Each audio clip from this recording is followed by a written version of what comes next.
Well, CBS News, NBC News, ABC News, nationally, CNN, all picked it up on Wednesday, Thursday, and Friday. I had figured out by Sunday of last week, now 7 days ago, that this was an important story. So I decided to go Tuesday, got on an airplane Wednesday afternoon, and flew out to Billings, Montana. From there, I drove to the little town of 3,500 people, Hardin, Montana, that borders the Crow Indian Nation Reservation. What am I talking about? American Police Force, a shadowy group run by a 14-time convicted Serb national felon who goes his latest alias. No one really knows his real name. Just has all these convictions and warrants nationwide. Seriously, no one knows the guy's real name. He just has convictions and prison time under different names for grand theft, you name it, is Captain Michael Hilton. And he showed up in a police uniform with black SUVs, black Mercedes SUVs with Hardin police on the side.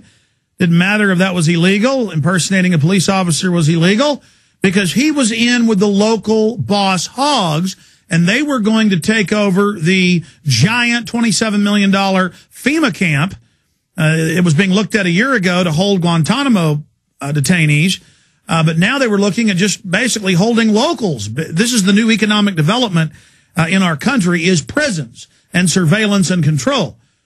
And the locals, that is the local constabulary, thought that it was completely normal to have a foreign felon running things. And I talked to some of the locals this week when I was there, and they said, we don't care if he's a felon.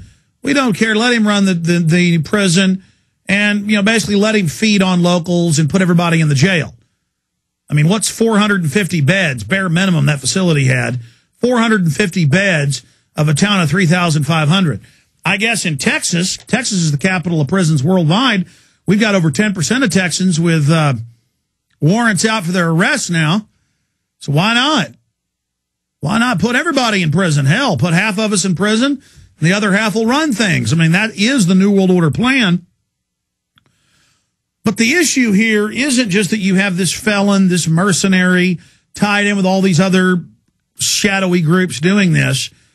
It's that when we first reported this last week, people didn't believe us. Now it's on the national news. And the Billings Gazette was very, very fair and said that we were right, that he was a felon and a criminal, and it was all a big fraud and a scam. The local paper said, we love him. We love the captain. And I talked to locals. They admitted that he struts around in a police uniform and drives around in police vehicles, and that they were about to do a contract to have his private group arresting people and putting them in the prison. Now, the majority of the locals I talked to on the ground said, look, they want to put us in this prison for petty reasons and to fine us and fee us, and this is a big moneymaker for the locals that run this town. But when I would go into the shops and the sheriff's department and the economic development zone, they call it the Port Authority, the Two Rivers group, when I would talk to their people, they just loved it. And they said it's no big deal to have a felon with warrants out for his arrest running the jail. And yes, we do want to plan mercenaries there, train them there, and we do plan to do that. And yes, all of this is going on. All of this is happening. And yes, we're going to put people from all over the county, Bighorn County, in the prison. And yes, it's going to make us money. What's wrong with that? And it wasn't just that the leadership of the town was so immoral, by and large, and I talked to scores of them. That wasn't the big issue. I mean, that's bad enough.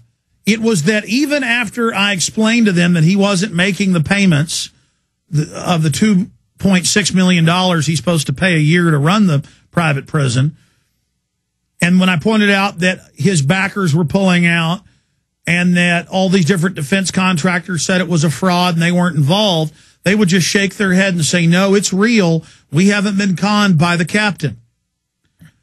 And it reminded me of the American people. I mean, this was a microcosm of everything that's happening in this country.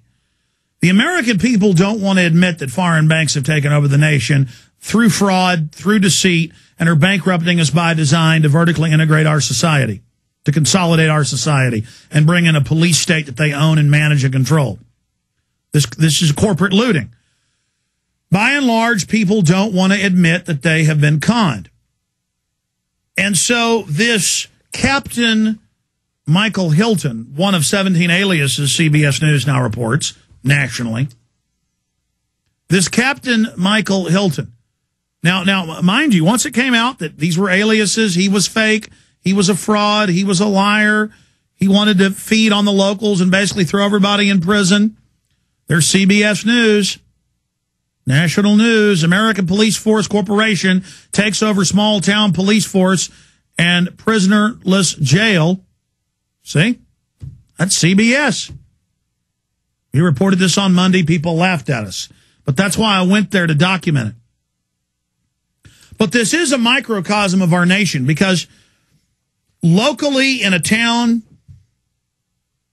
in southern Montana, a guy blows in with police cars painted up to say Hardin, and everybody just falls down and worships him. And it's the same thing in Texas. CNN's made a lot of hay out of this. They always expose a little local corruption to make themselves look good. They never cover the real high-level corruption. We do both. That's what separates us from the mainstream media. But you hear about the Texas towns right outside Austin, they've got them, where they just pull old ladies over, young men, black men, white men, they don't care. And they say, I'm going to take the $500 out of your wallet, and I'm going to take your watch, and if you don't like it, I'm going to charge you with narcotics trafficking. Now, sign this piece of paper saying you agree to me to take this. Now, of course, it's fraud. You can't, under duress, make somebody sign something, but these crooks don't care. Now, what do you think happens in some tiny town of 150 people? You will get a local county commissioner who lives there, and he'll get together with his brother or his cousins, and they'll pass a resolution. They'll get the local town, the locals in the little town that isn't even incorporated, to go get incorporated with the state, go fill out some paperwork. They just get some police cars and drive out and start robbing people. It's real simple. So that's the same thing in Hardin. I found out they have a very corrupt sheriff's department, classically corrupt, feeding on the public. It's the same deal. And by the way, the sheriff's department said they love it. They love the captain. And the locals, again, the entire boss hog leadership. We even had them run out of stores and push on us and scream at us and yell at us. Now, again, the majority of locals supported us, and we had fans everywhere, and I was getting stopped on every street corner. But then you'd have boss hogs come out of their shops. You know, anybody who has a pot to you-know-what in, they see themselves as elitist. And that's how this whole system works nationwide. They would run out and shove on my cameramen and tell us we weren't allowed to be on Main Street and get the hell out of our town, you foreign Yankees, basically. And I would say to them, okay, let's say I'm a dirty Yankee from Texas. I'm a carpetbagging, scallywag in your business. I would say this to them. I got this on video. And I would say, but it's okay to have a guy from Montenegro, Balkans, over in Serbia, who's a felon over here. And they said, hell yeah, we like him. We're going to make money.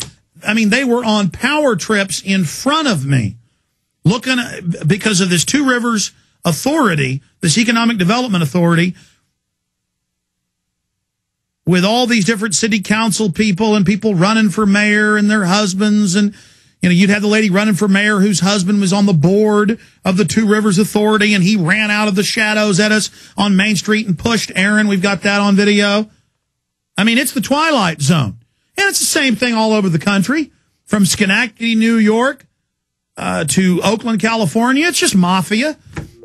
They put on uniforms. You fall down and worship them. So why not have some con artist show up in a police uniform, take over a FEMA camp, and say he's going to put the locals in it?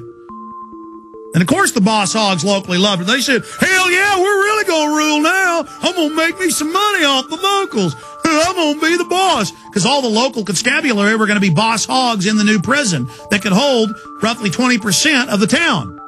They love it. And that's what's bringing America down, is parasites. So if you just joined me, I went to Hardin, Montana to witness the decline of our nation. And really, I was looking in a mirror. I was looking back at myself.